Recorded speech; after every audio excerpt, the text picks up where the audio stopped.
Geek Therapy Radio.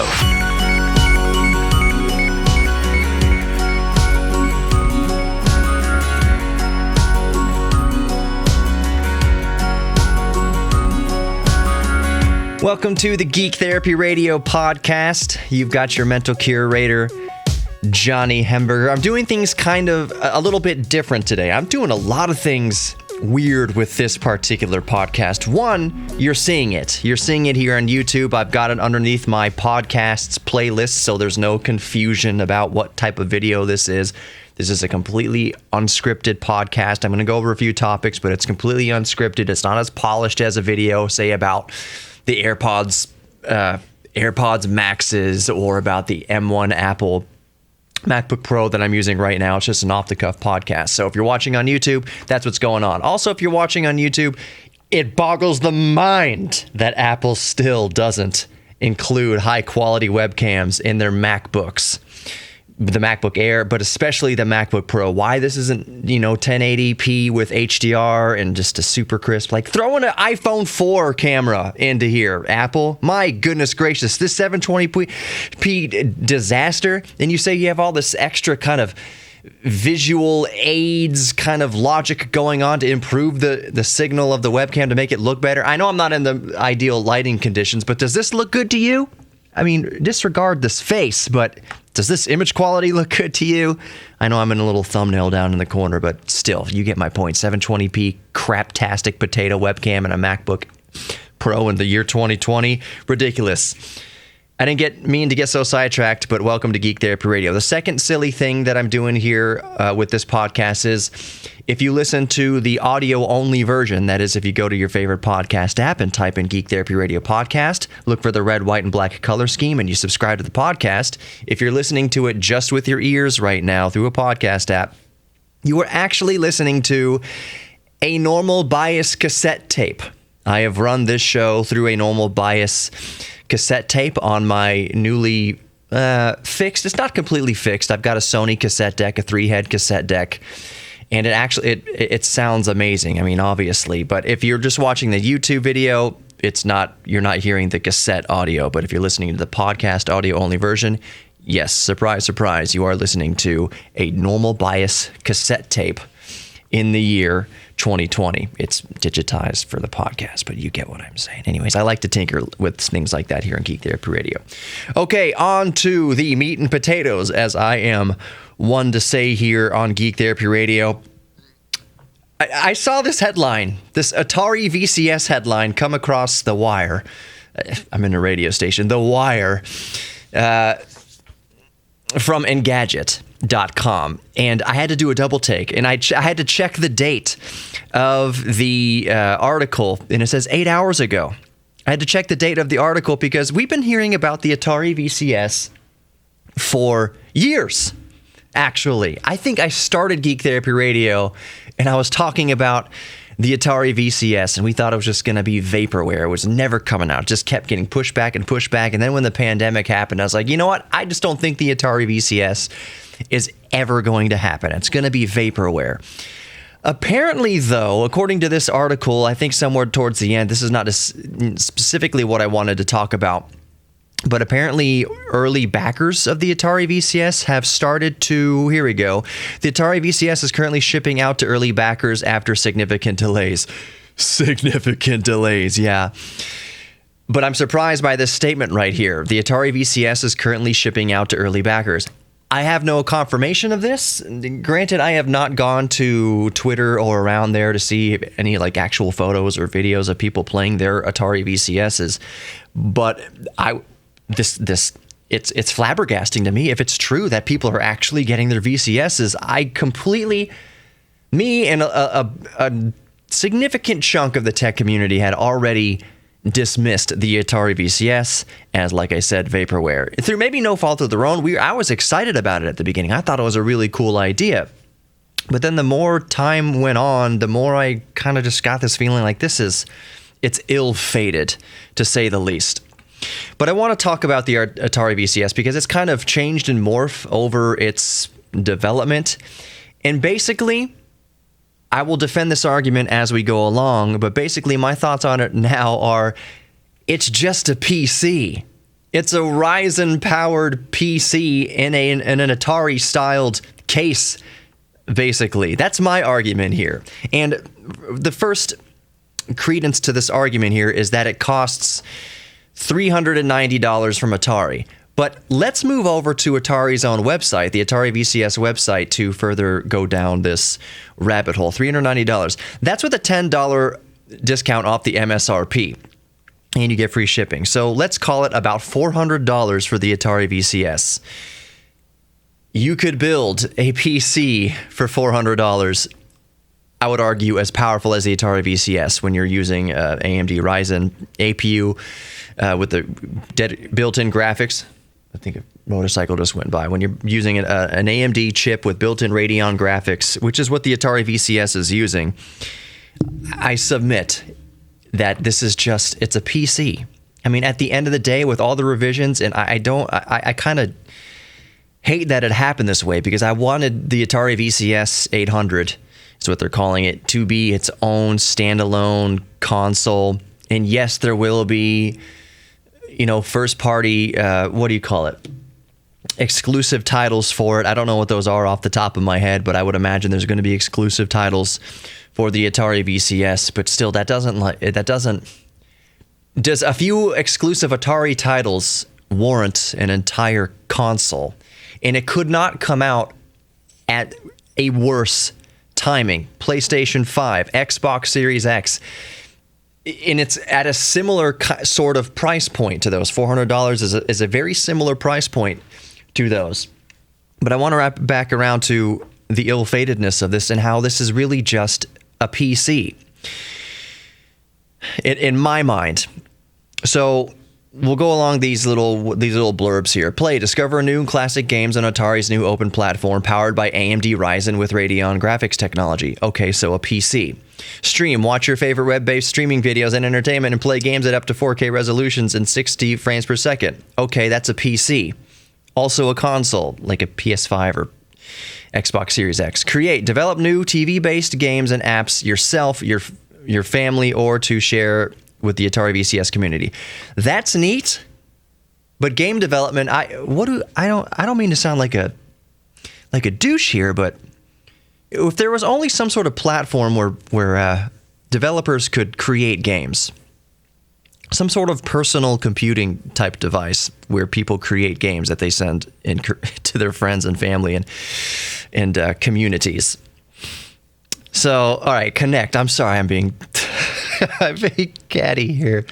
Connect. Atari's first connected device opens new possibilities to play with friends and publish your creations as part of an expansive community of gamers, fans, and devs. Let me make sure I'm recording on VCS, because that would suck if I wasn't recording with VCS. All right. This connection, again, PC. All this stuff. Atari's first connected device opens possibilities, play with friends, and publish creations as part of expansive community games. So that's just like create, fans and devs. PC. You do that on PC all the time. So, built for today using USB 3.0, just like a PC, HDMI, just like a PC, Wi-Fi, just like a PC, Ethernet, just like a PC, Bluetooth connectivity, just like a PC. And the all-new Atari VCS delivers unprecedented levels of flexibility and control, like a PC, transforming how we interact with our TVs, just as the original 2600 did a few decades ago. Well, not really, because HTPCs exist. I've had a computer hooked up to my TV for years. That is okay. 4K HDR video streaming, like a TV and like a PC. So the Atari Vault, this moves on to the actual gaming of it all. So the Atari VCS comes with more than 100 home and arcade classics, according to Atari here. So old, 2600, I would imagine 50, was it the 5200, 7800? The different Atari consoles, I would imagine, have games represented, built in here to the Atari VCS. And that's cool, but I have a feeling that, oh gosh, it's hard to say this, to kind of put this into words that make sense. It's speaking no good too hard to speak. Emulators. A lot of people who know about the Atari VCS, and I feel that would be excited about the Atari VCS or who have been following the Atari VCS will be well versed in emulation. And since I've got OBS running here, I can open up OpenEMU and kind of show you what I'm talking about. I think, where are my 2600 games? Maybe I don't have 2600 games. Anyways, this is where they would go if I did. That's the OpenEMU emulator. I gotta check on that. I thought I copied my legally obtained ROMs there. But since I'm making this kind of case that the Atari VCS 800 is pretty much just a PC, that the bundled Atari games, they are appealing, and I know it's because it's 100% legal, obviously, but I think there's also people that own cartridges of the Atari games and will be able to play Atari games on their emulators on any device, not just their personal PC. I'm just saying that the fact that the Atari VCS includes Atari games isn't really a huge differentiator from the pack, from being a PC. And lo and behold, let's go down a little bit further here across the webpage. Atari World is the Linux-based OS that comes on the Atari VCS. And if we avert our eyes over here, Atari PC mode, install any OS. And right there you can see that they've got a Windows 10 installation shown in their own thumbnail. So what is this thing? It's a $400 PC. Let's just call it what it is. The Atari VCS is a $400 PC in a custom case, like a custom small form factor case. I think it looks cool. Don't get me wrong. If I had infinite money and I could just spend money willy-nilly, not even thinking about it, I would buy the Atari VCS. I know that I'm being really kind of harsh and catty, maybe, if you will, about the Atari VCS, but I would buy it if I had infinite amount of money. Now, I don't have an infinite amount of money. I have a very finite amount of money, so I don't think I will be purchasing with my own money an Atari VCS anytime soon, because I already have many, many PCs that can do the exact same thing. The Atari VCS has an AMD Ryzen processor with Radeon graphics inside. Is it a 4000 series? Maybe we can check on that. Wi-Fi and Bluetooth enabled like a PC, compatible with most PC peripherals like a PC, customizable experience like a PC, Atari speaker hat compatible. I gotta, forgive me, I don't know what the Atari speaker hat is off the top of my head.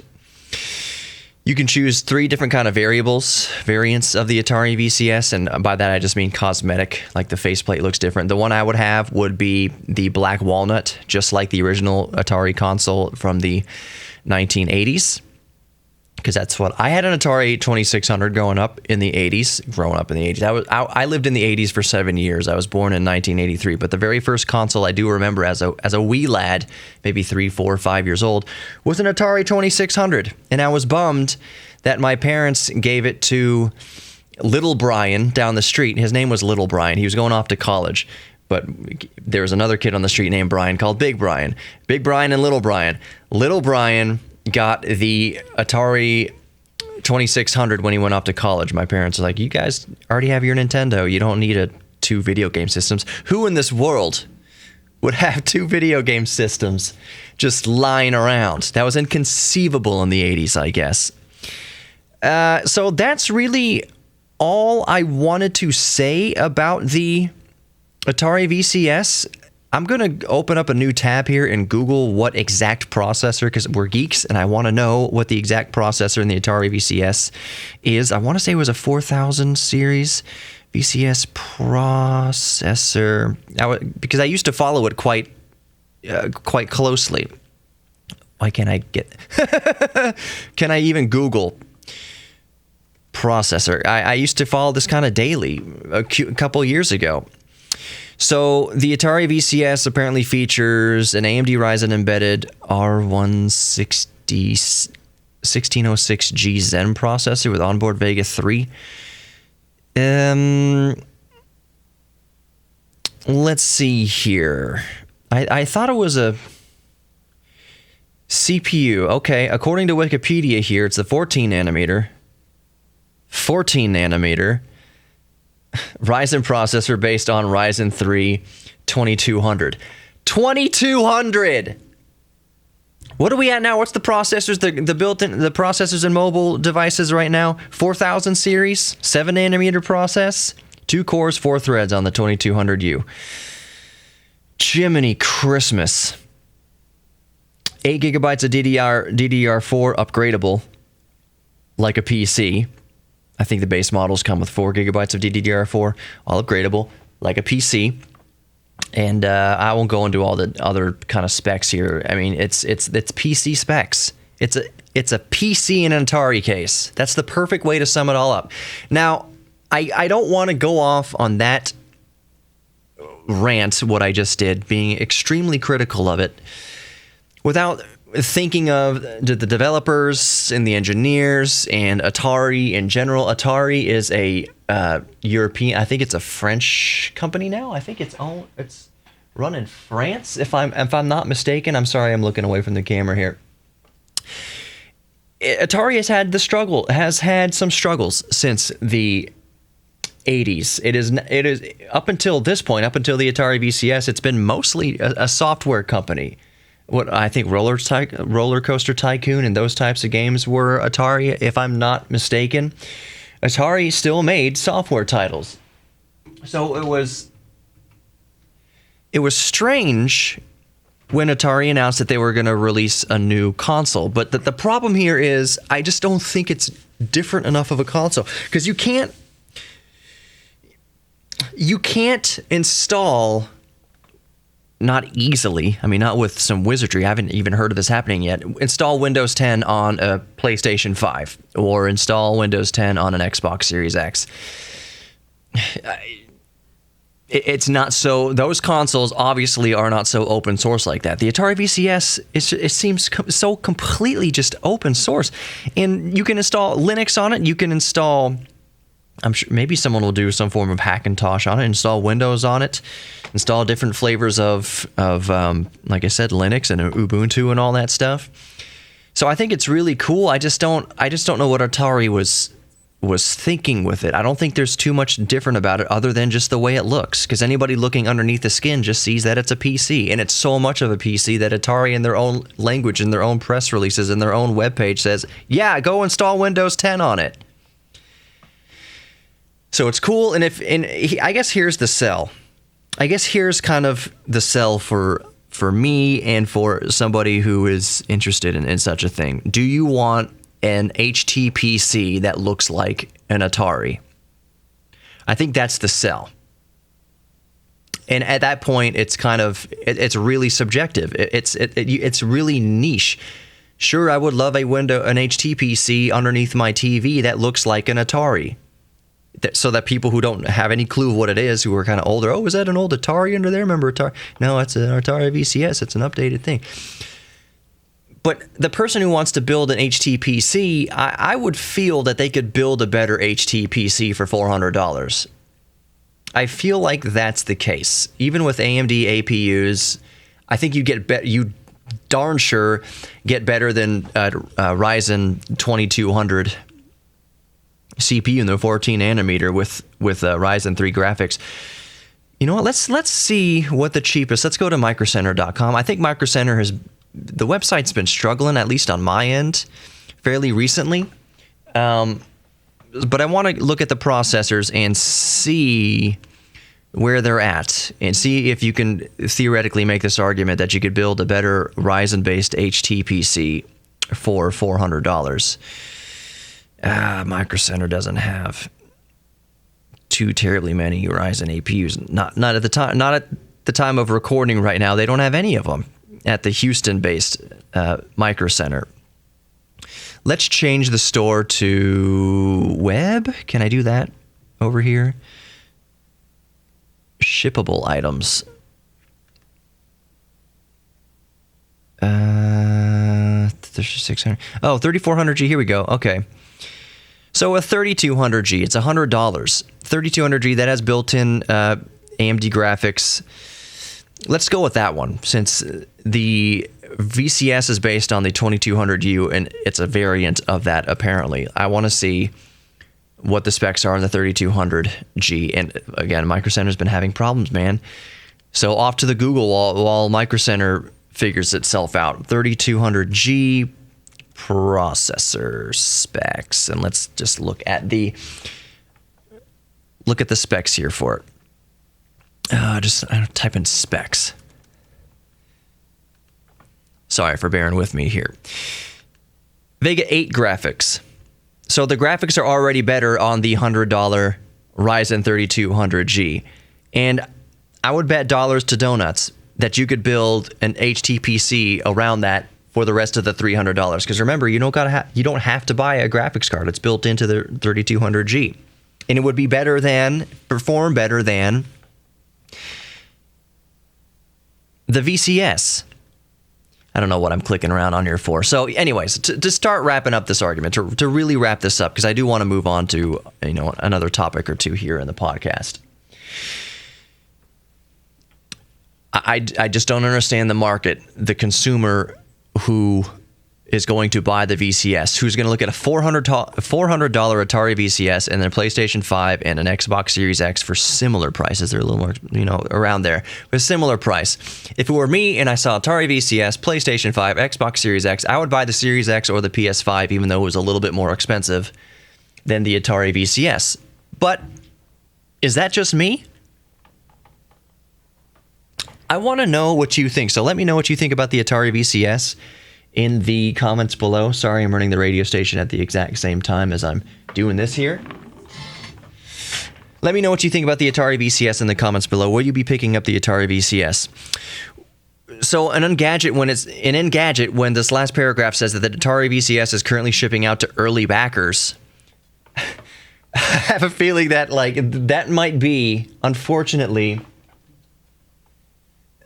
the only people who bought it, they bought it so early on, they backed it so early on before fully, golly, I apologize. They backed it so early on before knowing fully what this was that it's I already gave them my money and it's already promised to me, so I might as well get it. Here's a good question. If you are an early backer of the Atari VCS and you've received yours, would you have still bought it in its final incarnation? If you knew that this is what it was going to be, would you still have backed it early to receive it? Or would you say that's an HTPC, that is a PC with an AMD Ryzen processor in it that you can literally install Windows on? It's not enough differentiator. That the fact that it comes in an Atari kind of case is not a good enough kind of selling point to me. So if you bought one early and you backed it early, would you still buy it knowing what it is right now? It's one of those things that I think is cool. I think the Atari VCS is cool. I just can't. I couldn't personally justify it. If I had infinite money, I'd buy it, but I don't. So it's just going to be something neat, a cool looking PC that I just won't be picking up myself. Okay, so maybe this is the last subject we'll get to here on the podcast today. I want to talk about not necessarily the Audi R8 V10 itself, but I'm looking at an Ars Technica article, and it's a very poignant headline. And I've talked about this on Geek Therapy Radio, this kind of sentiment before on Geek Therapy Radio, that naturally aspirated engines, ones that aren't forced induced, so not supercharged, not turbocharged, not whatever, naturally aspirated engines are becoming more and more rare, especially high displacement engines like the R8 V10 has a 5.2 liter V8 inside of it. No turbos, no nothing. It gets 16 miles per gallon combined. It's somewhere down here in the specs there. So it doesn't matter. Supercars don't get the best gas mileage. So this headline is true from Ars Technica. The Audi R8 V10 Performance, they won't make them like this much longer. And that's true. Now, the reason I wanted to talk about this subject here, they're not making them like this any longer. First of all, let's get some specs out of the way. $196,000 thereabouts. 5.2 liter V10. Red lines at 8,100 RPM, 602 horsepower, 413 foot-pounds of torque. That happens at 6,700 RPM. For the torque to come on that high is kind of Neat. So those are basically the specs. 0 to 60, and I think it was 3.2 seconds, 3.5 seconds, thereabouts, paddle shifters. My only complaint, if we're going to talk about the Audi R8 V10 for a moment, the 2021 R8 V10, is that I can't... This part, the pictures here show it with the flappy paddles, with the automatic transmission, which I know is going to be faster, obviously, than a manual transmission, but I hope that this model comes with a manual transmission. If they're not going to make them like this much longer, quote unquote, I hope that they would include a manual transmission with it. Actually, I'm going to off to the Google here. 2021 Audi R8 manual. Let's see if that comes up. Do we offer in manual? All right, so I can't see anywhere that mentions that it has a manual transmission or that manual transmission is an option. Honestly, I'd be surprised in this day and age, this far into the 21st century, if even a naturally aspirated supercar would have a manual transmission. It just doesn't surprise me that there's no whisper that it does or doesn't. Not one that I could find immediately, however. So I wish it would come with a manual transmission, just a standard 6-speed transmission, even though I know it would shave a few milliseconds off of the 0 to 60 time, and it's entirely based on the driver, how good they are at shifting. It's just... the purist in me, if the engine's pure, naturally aspirated like that, they're not going to make many of these, anymore. Rather have it also come with a manual transmission. All of that is besides the point I want to make here. Inevitably, especially in Ars Technica, and I would imagine on most websites and magazines, digital magazines. Why did I even say that? With a comment section underneath an article about a naturally aspirated ICE car, internal combustion engine, you are going to undoubtedly have comments about, angry comments about how they're still producing cars that pollute so much, that only get 16 miles to the gallon, and everything should be electric now, and it's just horrible that they're even producing cars like this, right? Anymore. So my point here is, and you can see me kind of scrolling down because where did my comment go? I just had it. I basically left a comment. There was a comment that somebody left that said basically he was commenting the title, the Audi R8 V10 Performance. They won't make them like this much longer. To which he replied bluntly, quote, good. Bluntly, it's good that they won't make them like this much longer, this commenter says. To which my reply was, bluntly, horrible. And my argument here, and you can read it here if you're watching on the YouTube channel, but my argument basically was, every time that these, I call them greenie weenies, and I mean that with the most love in my heart that I can possibly muster, because they are people that genuinely care about the environment. I just think that sometimes we get that passion gets so blinded that it does not become objective anymore. And my argument is this person arguing, making the point that bluntly it's terrible that they're still making naturally aspirated ICE engines. And he goes on to say, and people argue they all should be electric now or hybrid now, or it's terrible that we're still burning fossil fuels. My argument is that, let's take a visual here. A busy freeway in Houston, or I was going to say Dubai. Do Dubai freeways get very busy? New York City, Los Angeles. Just picture a 5-lane wide freeway, 10-lane wide freeway, 5 on both sides, thousands of cars as far as the eye can see, just flowing down this freeway for hours, thousands and thousands of commuter cars. Every once in a while, after 100,000 cars have passed by, you might see an Audi R8 or a Lamborghini or a Ferrari. You will see hundreds of thousands of cars, of commuters, of Priuses that are burning oil, of Toyota Camrys that are burning oil, of Honda Civics burning oil, all these cars burning oil. A small fraction of those will be electric cars. It will be my Chevy Bolt, cruising along silently, electrically. But by and large, the lion's share, the vast majority of cars you will ever see commuting daily, being driven daily, are just normal commuter cars. That every once in a while, every blue moon, ever so rarely will you see a supercar. So my point is, it's not that the issue isn't that supercars still burn gas, it's that commuters still burn gas. And the quicker we can get to, electrifying or hybridizing or just reducing how much fuel that commuters consume, that's the real goal towards combating climate change. That it's totally okay, and it's still really cool that cars like an Audi R8 V10 are still being produced, because they won't ever put even a drop of a bucket into climate change. They're driven so rarely, they exist so rarely out in the ecosystem that they cannot possibly put a dent or any measurable effect on greenhouse gas emissions that affect climate change. That they aren't the problem. The ultra rare supercar isn't the problem. It is the ultra ubiquitous commuter car that is the problem. And that's the focus. That's where you want to focus on really reducing emissions. That's where you want to focus on going to electric and whatever, powered by renewable energy. That when you come out of the woodwork as an environmentalist and attack a one-off supercar, a very rare supercar, it's missing the mark. It kind of doesn't deserve that kind of ecological bullying, so to speak. Let's just kind of pick our battles here. Battling against super rare hypercars and supercars burning oil is not a battle to pick. It's not a battle to wage. It's a fool's errand. It doesn't matter. What matters are commuters. What matters are the other 100,000 cars around that one supercar. The 100,000 cars burning oil are what is causing the problem, not the one supercar.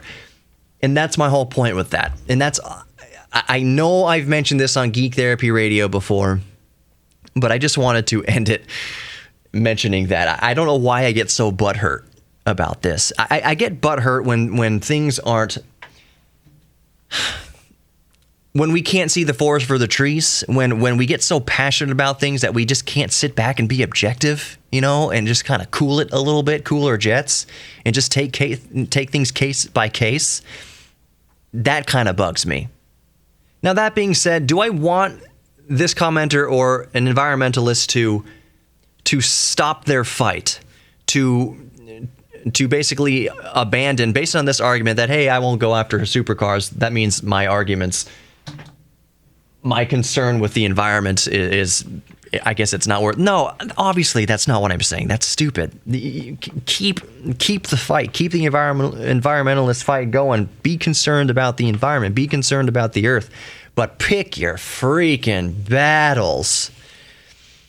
Supercars are cool. They are allowed to be cool because they're so rare. If there is one supercar, I promise you I'll end it on this.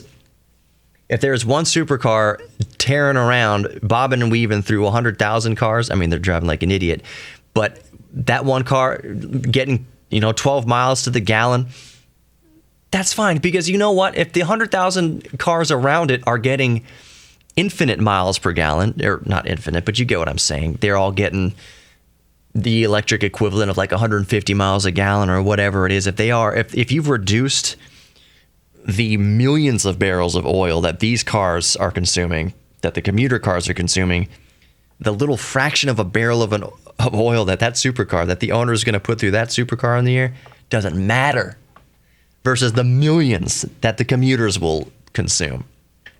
So let's just kind of pick our battles here. Again, if you're watching this on YouTube, let me know what you think about that argument. I think that's going to wrap it up for today, actually. I don't know what else to say here.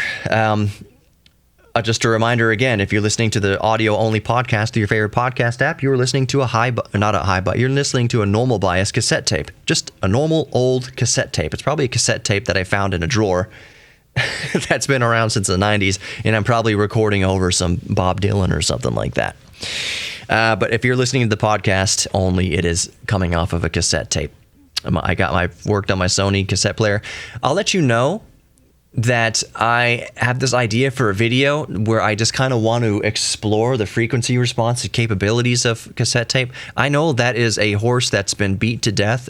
We know the signal to noise ratio. We know all that stuff about cassette tapes, but I want to explore it myself. And sometimes it's just fun to explore things yourself. So I want to get an oscillator, set up an oscillator, frequency generator, and just kind of play pink noise and white noise and do the tone generator and sweep around on the audio tape and just kind of see what it can do and kind of talk about it like that and just explore it. So be on the lookout for that, I think, sometime soon. Other than that, I will wrap it up the most important way that I wrap every one of these podcasts up. You are worthy of love.